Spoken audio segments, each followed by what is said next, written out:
मैं हूं गौतम राड़े सागर। दर्दे Bharat news channel पे आप सभी दर्शकों का बहुत बहुत स्वागत है। मैं उपस्थित हूं लेकर कार्यक्रम सोच बदलो देश बदलो।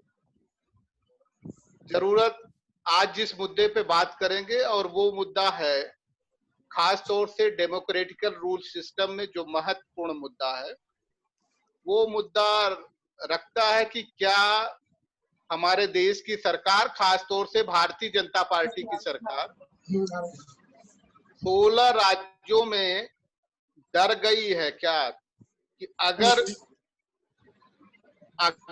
Ashok Lavasa chief election commissioner हो गए, जिनके चीफ इलेक्शन कमिश्नर बनने की उम्मीद अप्रैल में, जिस दिन सुनील अरोड़ा जी रिटायर होते उसी दिन अप्रैल में 30 अप्रैल को वो रिटायर होते थे, 1 मई को ये चीफ इलेक्शन कमिश्नर बन जाते।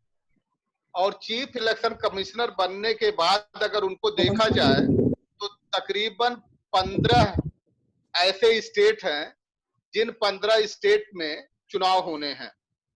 उसमें असम है जो मई में चुनाव होना है 2021 में। बिहार के चुनाव के एक्सटेंड होने के चांसेस एक तरह से कोशिश कर रहे हैं तेजस्वी यादव के एक्सटेंड हो जाए, लगता नहीं एक्सटेंड हो पाएगा। गोवा में चुनाव है, गुजरात में चुनाव है, मणिपुर में चुनाव है, मेघालय में चुनाव है, नागालैंड में है, पुडुचेरी में है, पंजाब में है, तमिलनाडु में है, त्रिपुरा में है, उत्तर प्रदेश, उत्तराखंड और वेस्ट बंगाल। जिसमें खास तौर से गुजरात और वेस्ट बंगाल में भारतीय जनता पार्टी जो कीन है कि हर हालत में उसे यहाँ गुजरात में रिपीट कर जाए, वेस्ट बंगाल में फिर उस सत्ता में आ जाए और असम में रिपीट कर जाए। उन्हें ये लगा कि अशोक लवासा के रहते हुए शायद ये संभव नहीं हो पाएगा। अशोक लवासा एक ऐसे व्यक्ति थे जिन्होंने पहली मर्तबा अमित शाह और मोदी जी के जब उन्होंने इलेक्शन कोड ऑफ कंडक्ट का वायलेशन किया तो जमकर के विरोध किया, और विरोध करने का नतीजा ये रहा उनके बेटे आबिर पे ईडी के छापे पड़े और उनकी पत्नी नावेल पे आईटी के और सीबीआई के छापे पड़े। बाद में आबिर को रिजाइन करना पड़ा। वो Norris organic food private limited में एक डायरेक्टर थे, वो उनको रिजाइन करना पड़ा। और सबसे जो अहम प्रश्न रहा और बड़ा मजाकिया इसको कहे, मजाक के लहजे में कहिए, कि 1 महीना पहले इनकम टैक्स ने नोवेल को ये एक प्रशंसा पत्र जारी किया कि आप सबसे बेहतरीन आईटी रिटर्न दाखिल करते हैं, टैक्स देने में सबसे बेहतरीन व्यक्तियों में से एक हैं आप। और 1 महीने के बाद उनको नोटिस सर्व की जाती है कि आपने अपने इनकम टैक्स भरने में आईटीआर में घालमेल किया। और ये 1 महीने बाद कब होता है? जब अशोक लवासा मीटिंग छोड़ करके इलेक्शन कमीशन की चले जाते हैं। तो इसी पे हम सभी के विचार लेंगे और हमें जो लगता है कि शायद ये सरकार इससे आगे भी बढ़ करके कोई कदम चुनाव के लिए लागू कर सकती है, उपयोग कर सकती है, अमल में ला सकती है। उसे हर हालत में इस देश में चुनाव जीतना है और चुनाव जीतने के लिए, जैसे पहले कहते हैं साम दाम दंड भेद नीत रही है, अब साम दाम दंड भेद नहीं होगा। अब चुनाव जीतने के लिए कोरोना वायरस का उपयोग किया जाएगा, बड़े पैमाने पे अवसर के रूप में तब्दील किया जाएगा और हो सकता है डिजिटल इंडिया का भी चुनाव में प्रयोग किया जाए। ये संभावना प्रबल हो रही है। तो इसी सब पे हम चर्चा करेंगे और सभी हमारे दर्शकों को अपने जो अतिथि हैं उन अतिथियों से परिचय करा दें। हमारे बीच में प्रोफेसर डॉक्टर कालीचरण स्नेही साहब हैं, हमारे बीच में डॉक्टर जयप्रकाश करदम साहब हैं, हमारे बीच में यूनिस मोहानी साहब हैं जो मौलाना हसरत मोहानी साहब के वंशज हैं। और तीनों अतिथियों का बड़ा महत्व है अपने अपने क्षेत्र में। बड़े सफलता के झंडे गाड़ रखे हैं हमारे तीनों अतिथियों ने। विद्वता अभी आपको दिख जाएगी। क्या विद्वता है हमारे तीनों अतिथियों की। तो तीनों अतिथियों का स्वागत करते हुए, खैर मकदम करते हुए और अंत में इस्तकबाल करते हुए आप सभी को इस जंगे सुकून में शरीक करते हैं। पहला प्रश्न लेकर के हम आपके पास आ रहे हैं मोहन साहब, आप अपना ऑडियो खोल लीजिएगा। पहला प्रश्न लेकर के आपके पास आ रहे हैं और आपसे समझने की कोशिश करेंगे कि ये करीब 15 स्टेट के चुनाव होते और 15 स्टेट के चुनाव का मतलब ये था कि जो बीजेपी की सरकार थी, अगर ये स्टेट सारे उनके हाथ से निकल जाते निष्पक्ष चुनाव के कारण, तो उनकी जो कहते हैं उनकी लंका ढह जाती। पता नहीं वो कभी रावण की लंका ढा रहे थे, अब शायद उन्हीं की लंका ढह जाती। तो अपनी लंका बचाने के लिए प्रयास कर रहे हैं क्या अशोक लवासा को हटा करके? मोहानी साहब। देखिए रानी साहब, एक बात समझ के चलनी चाहिए कि इस देश में जितनी भी संस्थाएं हैं, जो भी इंस्टीट्यूशन हैं, वो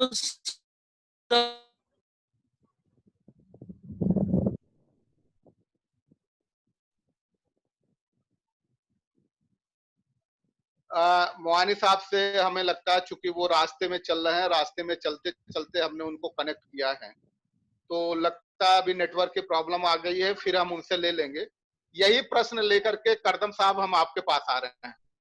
करदम साहब, आपसे ये समझने की कोशिश करेंगे, क्या वास्तव में भारतीय जनता पार्टी के लंका ढहने जा रहा था क्या, कि अगर अशोक लावासा के नेतृत्व में चुनाव हो जाता, चीफ इलेक्शन कमीशन होते और चुनाव हो जाता, निष्पक्ष चुनाव कराने में वो सफल हो जाते, इनकी लंका ढह जाती क्या करदम साहब?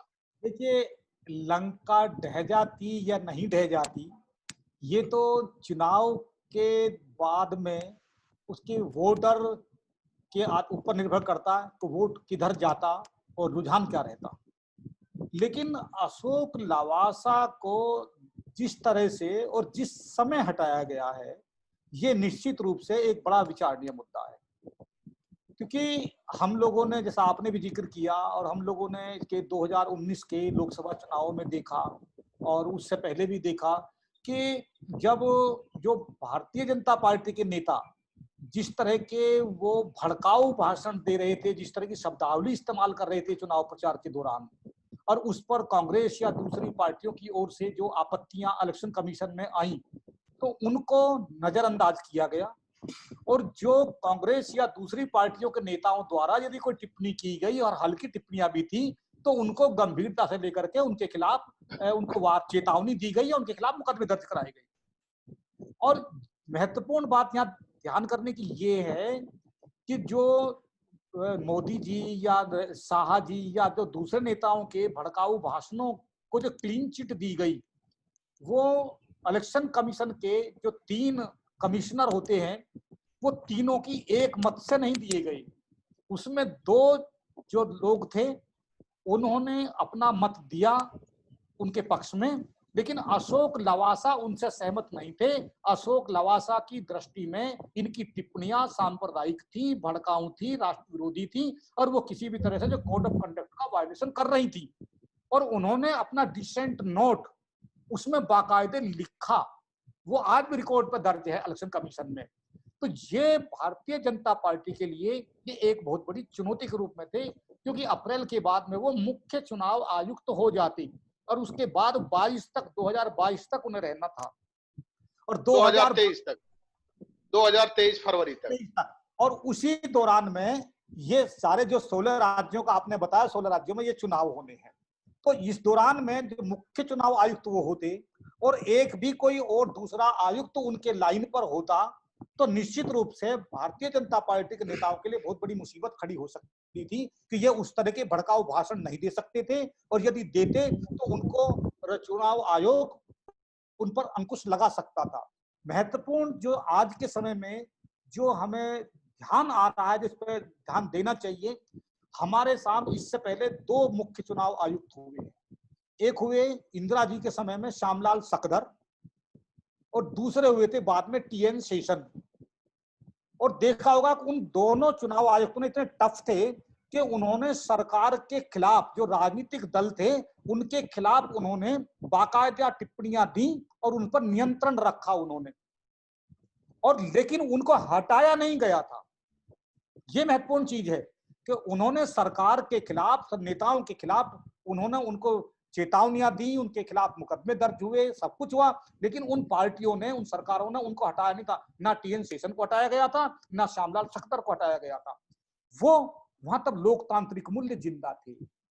लेकिन इस तरह से संवैधानिक संस्थाओं, क्योंकि इलेक्शन कमीशन एक संवैधानिक संस्था है, संवैधानिक संस्थाओं को नियंत्रित करना, उनकी आवाज को दबाना या उनकी निष्पक्षता से काम ना करने देना, ये एक लोकतंत्र की हत्या होती है। ये एक लोकतंत्र के लिए ये आज के समय में एक बहुत बड़ी चुनौती, बहुत बड़ा सवाल, और राष्ट्र की जनता के लिए, राष्ट्र की राजनीति के लिए, राष्ट्र के बुद्धिजीवियों के लिए ये सोचने का अवसर है कि हम ऐसे माहौल में जहां संविधान और संवैधानिक संस्थाएं और संवैधानिक मूल्य जहां उनको नकारा जाए, जहां उनको दबाया जाए, उनकी हत्याएं की जाए, क्या ऐसे में लोकतंत्र जिंदा रह सकता है? और क्या ऐसे में जो लोकतंत्र के नाम पर जो कुछ बचेगा उसमें होने वाले चुनाव क्या सही में लोकतांत्रिक चुनाव होंगे? क्या वहां से एक सही चुनाव, सही सरकारें बनकर के आ सकेंगी? ये बहुत बड़ा सवाल आज के समय में। जी जी, इसने साहब आपके पास आ रहे हैं।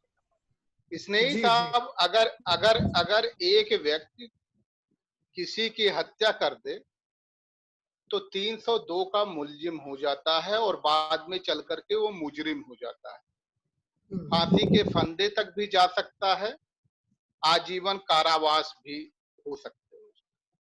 और ठीक उसी तरह से अगर किसी संस्थानों का गला घोटा जाए, उनको गला घोट करके मारने की कोशिश की जाए, तो उसे भी हत्या ही कहते हैं।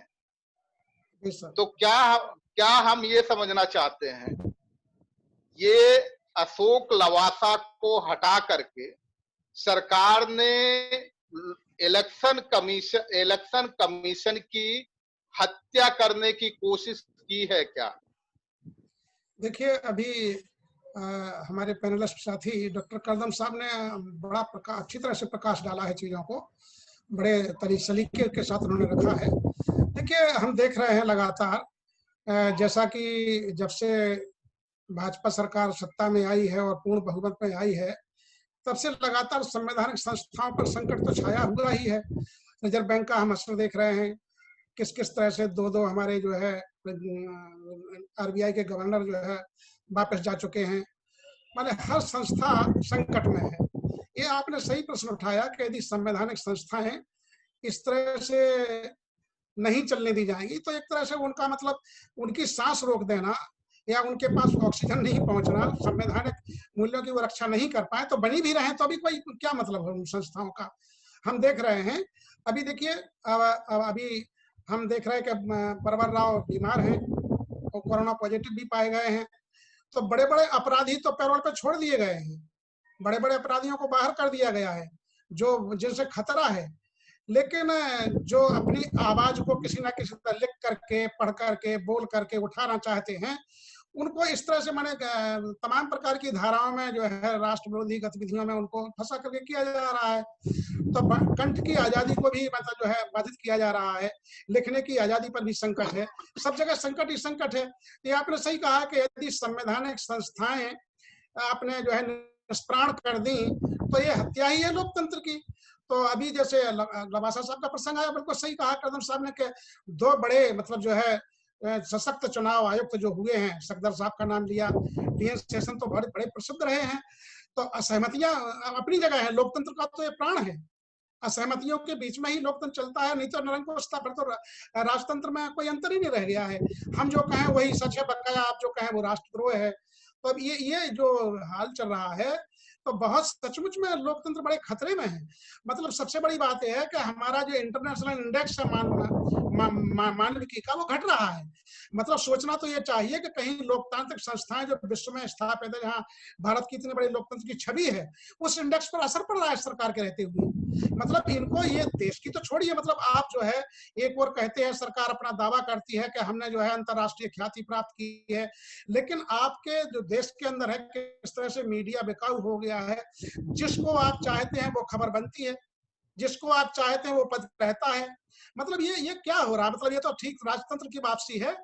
माने एकल मतलब ये है कि ये किस तरह की शासन पद्धति में हम जीने चाह रहे हैं। ऐसे ही कहा कि जो 16 राज्यों में चुनाव प्रत्याशी जो संभावित हैं, तो उनमें अब देखिए सबसे बड़ी बात है कि चुनाव का परिणाम कुछ भी रहे। अभी हमने देखा मध्य प्रदेश की सरकार का हाल देखा, राजस्थान का नाटक अभी समाप्ति ही नहीं हुआ है। मतलब चुन करके कोई आए, बहुमत में कोई आए, लेकिन सरकार अपना षड्यंत्र करके बताइए सरकार अपनी बना ले जा रही है। मतलब ये अब सारी दुनिया को दिखाई दे रहा है कि एक चुनी हुई सरकार को आप गिरा रहे हैं। यद्यपि पिछले मतलब जो है और पार्टियों की सरकारों में कुछ इस तरह के नाटक हुए, उनकी भी निंदा हुई है, तभी तो इस पार्टी को पूर्ण बहुमत में लाए थे। तो ये चुनी हुई सरकार, मतलब ये सवाल इसका नहीं है कि आप जीत के आ रहे हैं। मतलब यदि कोई दूसरा भी जीत करके आ जाता है तो खरीद फरोख्त होती है। मतलब सरकार आपकी ही बनना है। हम किसी को, जनता किसी को जिता करके दे दे, माने चुनाव आयोग निष्पक्ष काम पहले तो करने नहीं दिया जाएगा। यदि कर भी रहा है तब भी मतलब जो भी हमारी व्यवस्था थी, जो भी हमारे पास संवैधानिक संस्था, हमारे पास चुनाव आयोग है, पिछले चुनाव जो हमारे जो भी चुनाव आयुक्त रहे हैं उनके तो चुनाव हुए ही हैं। बिहार का चुनाव भी हुआ, मध्य प्रदेश का भी चुनाव हुआ, राजस्थान का चुनाव हुआ, छत्तीसगढ़ का चुनाव हुआ, झारखंड का चुनाव हुआ, परिणाम सबने देखे हैं।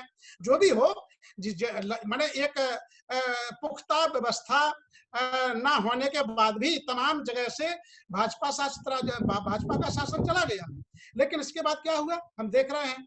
तो आज सचमुच में बहुत बड़ा संकट है इस लोकतंत्र पर, क्योंकि चुनाव की प्रक्रिया को यदि आपने बाधित किया या चुने हुए प्रतिनिधियों को आपने गलत तरीके से खरीदना आरंभ किया, मतलब सत्ता का तो ये, केंद्र की सत्ता का तो ये है कि राज्य की सत्ताओं को संरक्षण दें और संरक्षण देते हुए दिखाई दें।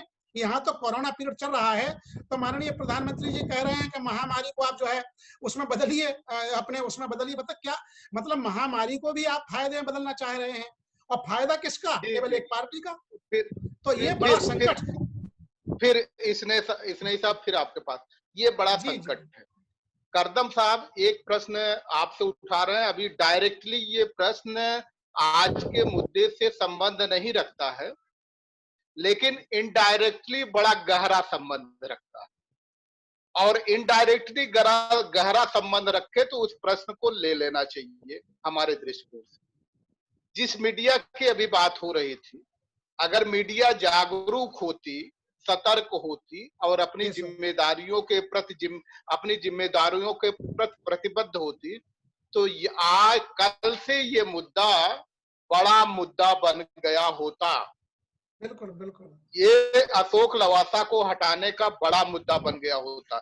इसलिए ये प्रश्न लेना हमारे लिए जरूरी बन गया कि क्या मीडिया को कारपोरेट घरानों से निकाल देना चाहिए और इस मीडिया को सब्सक्राइबर बेस मीडिया बनाना चाहिए, जैसा कि और कंट्री में है। जो डेवलप कंट्री है, कारपोरेट मीडिया नहीं है, वहां सब्सक्राइबर बेस्ड मीडिया है। और जब सब्सक्राइबर बेस्ड मीडिया होती है तो डोनाल्ड ट्रंप के मुंह में भी अपना माइक लगा देती है कि आपको जवाब देना होगा।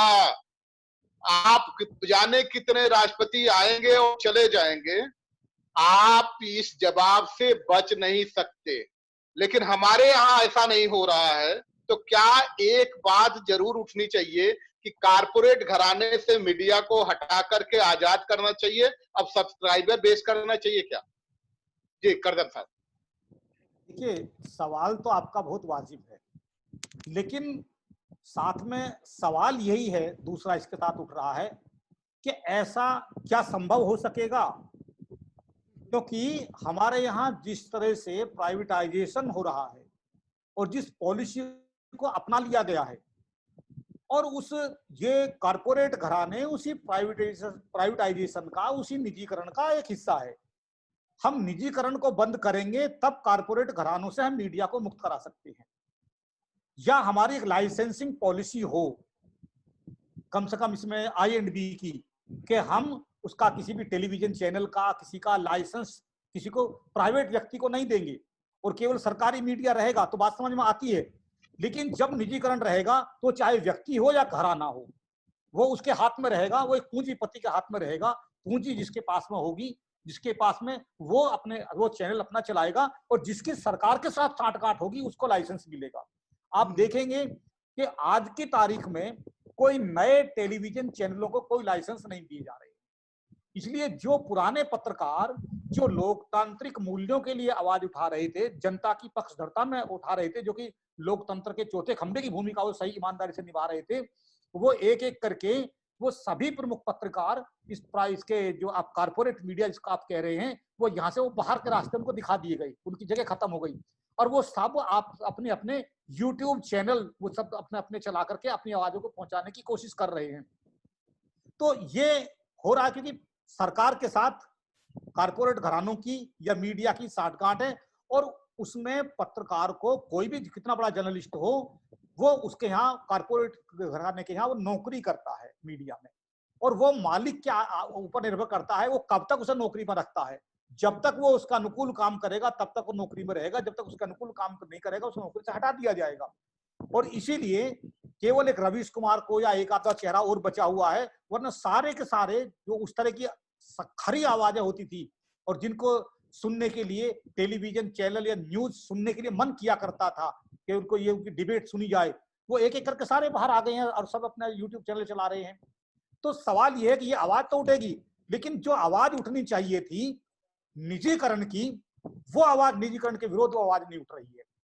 जो केवल मीडिया की बात नहीं है, बात तो ये भी है कि जितने भी हमारे पब्लिक सेक्टर अंडरटेकिंग्स थे, जो जितनी मेहनत से सरकारी पूंजी से वो स्थापित किए गए थे, और वो नवरत्न थे, महारत्न थे, इतने कमाऊ हमारे उद्योग थे और जिनसे इतने बड़े हमकी इनकम हो रही थी, उन सबको बेचा जा रहा है। यानी कि जो हमारी कमाऊ इंडस्ट्री है उनको बेचा जा रहा है, जहां से सरकार को इनकम होती है, सरकार को जहां से रेवेन्यू मिलता है, जहां से सारा कुछ होता है, और इतनी बड़ी संख्या में लाखों लोगों को रोजगार दे रही है, उनको निजी हाथों में बेचा जा रहा है, उसका कोई विरोध नहीं हो रहा है।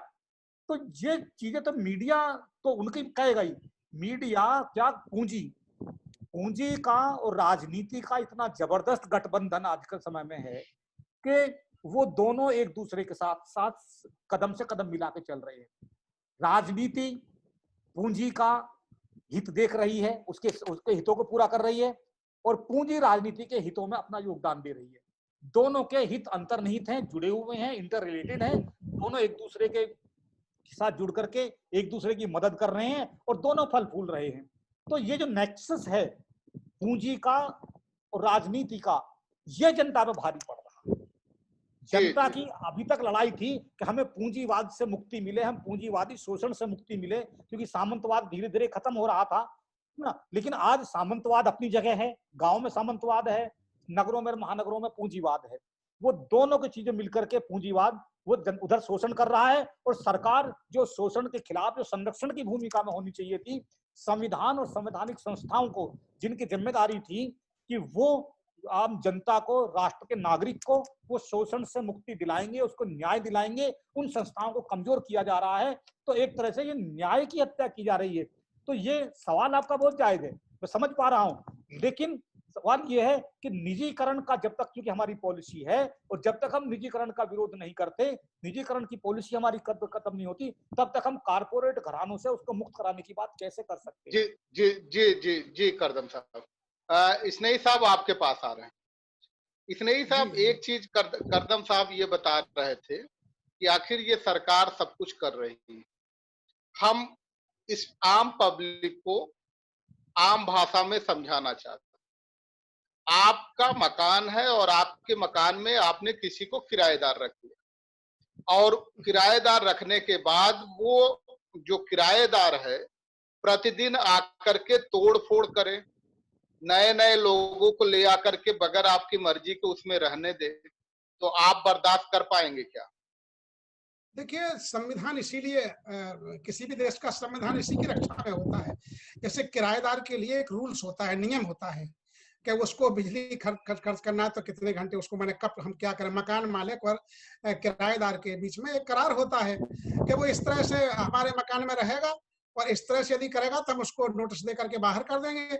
ठीक संवैधानिक संस्थाएं यही करती हैं कि जो सरकारें हैं 5 साल के लिए हैं, ये परमानेंट नहीं है, ये 5 साल के लिए आई हैं, लेकिन इस घर की तोड़फोड़ को सही उपमा दिया आपने, इस घर की तोड़फोड़ का हक नहीं है, क्योंकि संविधान की शपथ ली है कि भाई इस मकान में जो हम 5 साल के लिए आए हैं बतौर किराएदार ही मान लीजिए, हम आए हैं, जनता ने हमको आदेश दिया है, लेकिन आपको सब कुछ करने का आदेश नहीं दिया है। यही कारण है कि कई बार कैबिनेट के फैसले को भी सुप्रीम कोर्ट में चुनौती मिलती है और वहां से बदल जाता है। मैंने चुनी हुई सरकार का भी फैसला बदल जाता है, क्योंकि संविधान से बात होता है हर चीज। तो ये एक बड़ी जटिल समस्या है। अच्छा, करदम साहब ने एक अच्छा मुद्दा उठाया है, लेकिन मैं इसमें ये कहना चाहूंगा, करदम साहब ने सही कहा कि प्राइवेटाइजेशन तो बहुत तेजी से हो रहा है।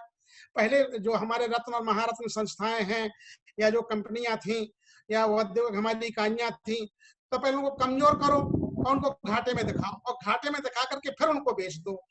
लेकिन अच्छा देख, अभी जैसे करदम साहब ने कहा या आपका, हम लोग भी सोचते हैं कई बार कि ये मीडिया सरकारी हो जाए, लेकिन देख रहे हैं चीन में सरकारी मीडिया है, तो तब खतरा तो वही है भाई। सरकारी हमारा देखिए चुनाव आयोग सरकारी है, सुप्रीम कोर्ट हमारे सारे निकाय संवैधानिक हैं, लेकिन कुछ भी कर दें, यदि सत्ता में बैठे हुए लोगों की मंशा ठीक नहीं है, यदि सरकारीकरण कर दिया तो चाइना जैसे फिर तो तानाशाही है भाई। जो लोग अभी प्राइवेट चैनल में है उन्हीं को वहां बैठा देंगे।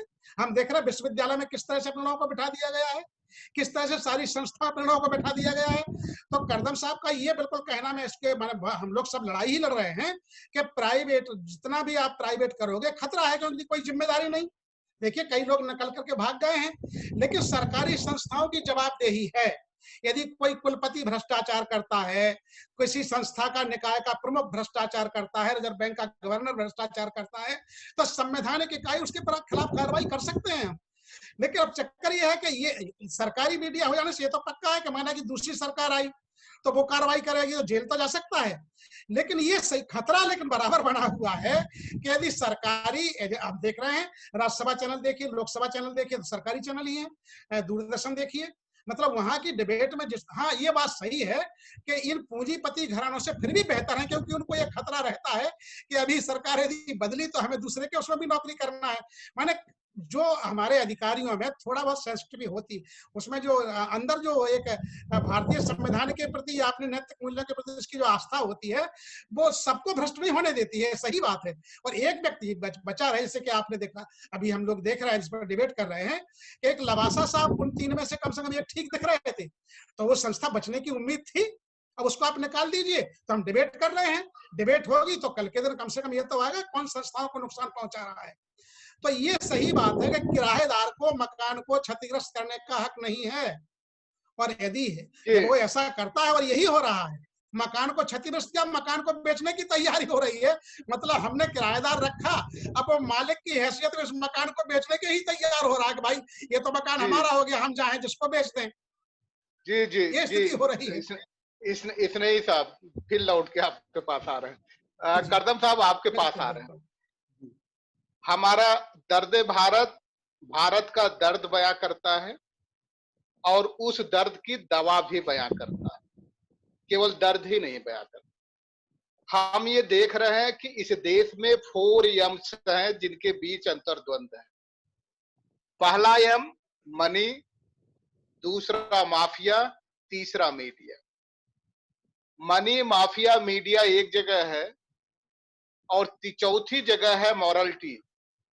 जहां मनी, माफिया, मीडिया है वहां मॉरलिटी नहीं है, और जहां मॉरलिटी है वहां मनी, माफिया, मीडिया नहीं है। लेकिन जहां मॉरलिटी है, मनी, माफिया, मीडिया को बड़ी आसानी से परास्त किया जा सकता है। तो क्या अगर ये सरकार में जो किराएदार हैं वो बैठे हुए लोग हैं, इलेक्शन कमीशन को बर्बाद करना चाहते हैं, तो जो मकान मालिक हैं उस इलेक्शन कमीशन को दुरुस्त करने के लिए कुछ प्रयास करेंगे कि नहीं करेंगे? हमारे पास इस समय 6 मिनट का टाइम है और दोनों लोगों से लेना है 3-3 मिनट, आप लोगों को बांट लेने हैं। तो 3 मिनट में आपके जवाब चाहिए कि मॉरलिटी के दम पे इस मकान मालिक को अपने देश के, अपने घर की सुरक्षा करनी है। नहीं, बिल्कुल आपका सही है कि मॉरलिटी के आधार पर हम बहुत बड़ी से बड़ी लड़ाई लड़ सकते हैं और बड़ी से बड़ी ताकत को चुनौती दे सकते हैं।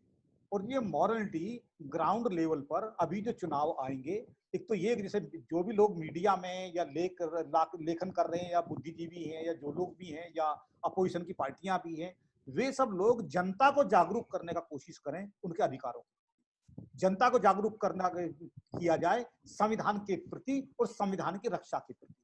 जब जनता में जागरूकता आएगी और जो अगले जो चुनाव होने जा रहे हैं, जो वो चुनाव आएंगे, तो जनता उसमें अपने उस विवेक के अनुसार जब वोट देगी, क्योंकि असली जो इस मकान की मालिक है वो जनता है, ये राजनीतिक लोग नहीं है, दल पार्टियां नहीं है, ये किराएदार है, जनता उसकी मालिक है।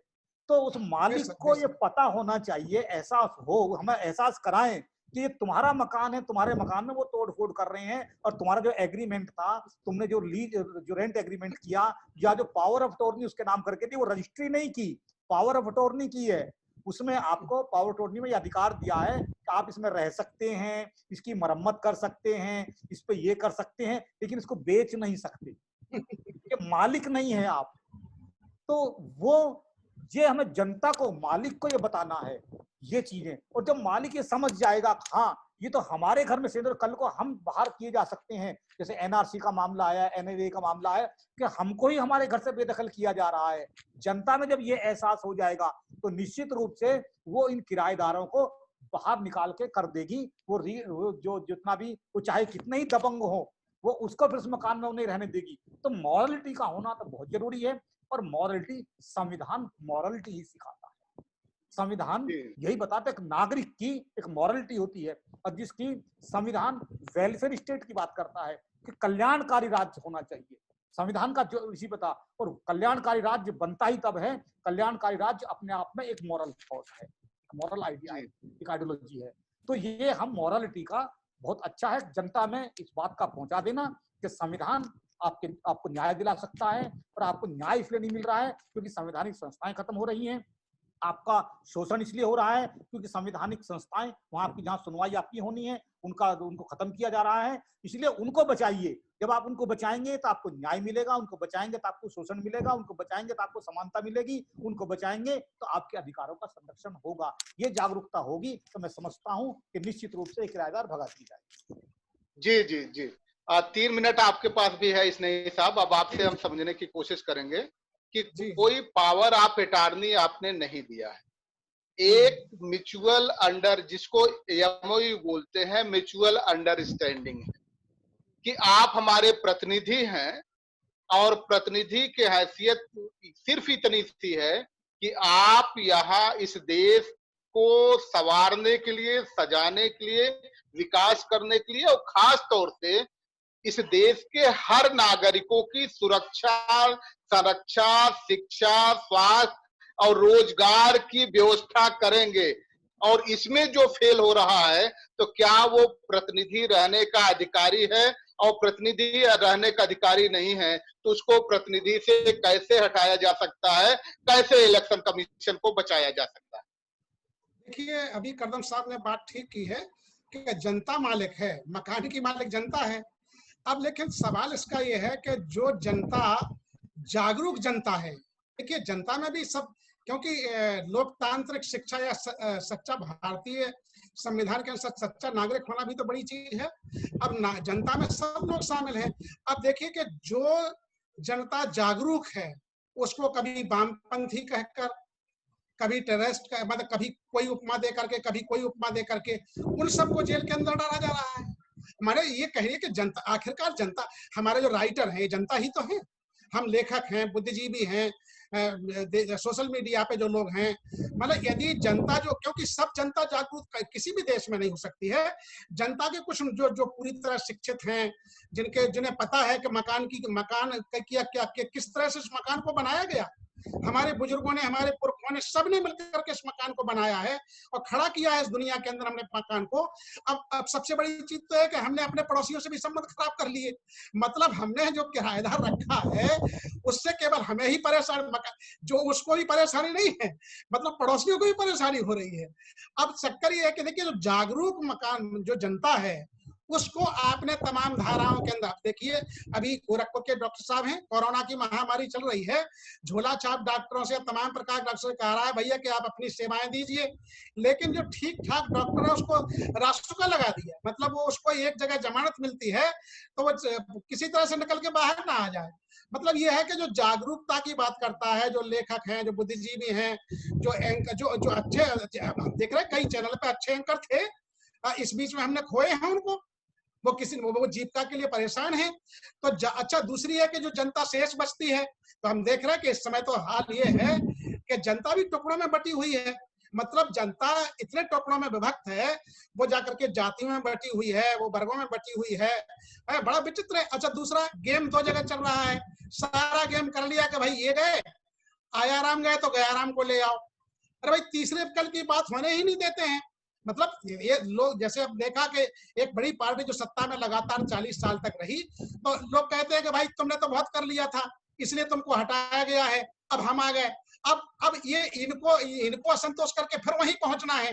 मतलब तीसरा ध्रुव भी तो तैयार करना है। जब तक तीसरी शक्ति ताकतवर नहीं उभरेगी कुछ इस तरह, तो तब तक, क्योंकि यदि केवल चुनाव आयोग को बचाने का सवाल नहीं है, संविधान ही संकट में है। चुनाव आयोग या एक संस्था बचाने का सवाल नहीं है। तो ये हमें देखना है कि जनता में जो टुकड़ों टुकड़ों में विभक्त है, और वो रहेगी, इस देश की नियति है, क्योंकि ये देश जातिवादी है, समाज विभक्त है, बटा हुआ है। तो ये संविधान यदि बचा रहेगा, बचाना तो है ही, ये सही बात है, और दो पार्टी देश में ये ज्यादा मुश्किल हो जाती है। यदि तीन बेस पार्टी, मतलब कोई तीसरा बने।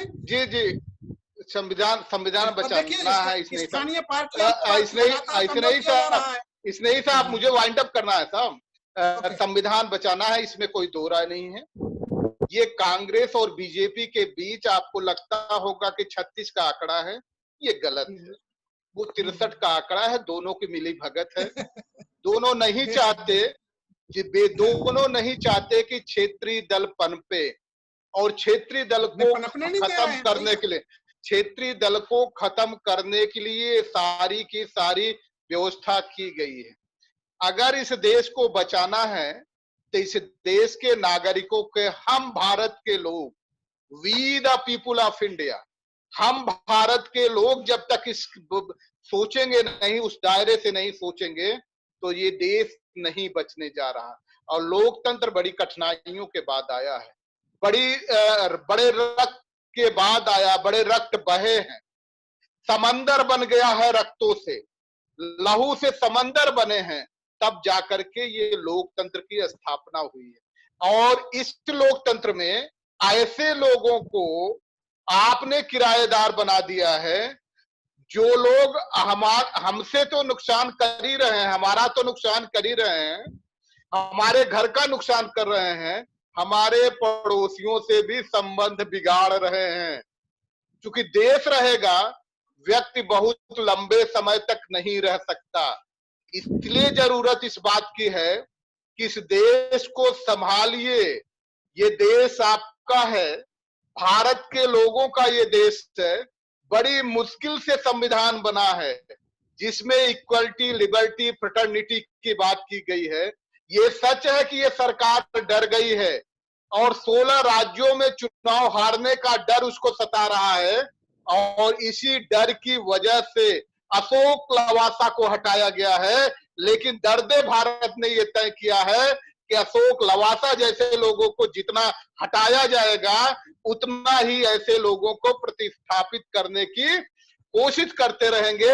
लोकतंत्र को अगर सरकार बर्बाद करेगी, तो दर्द भारत लोकतंत्र को मजबूत करने की दिशा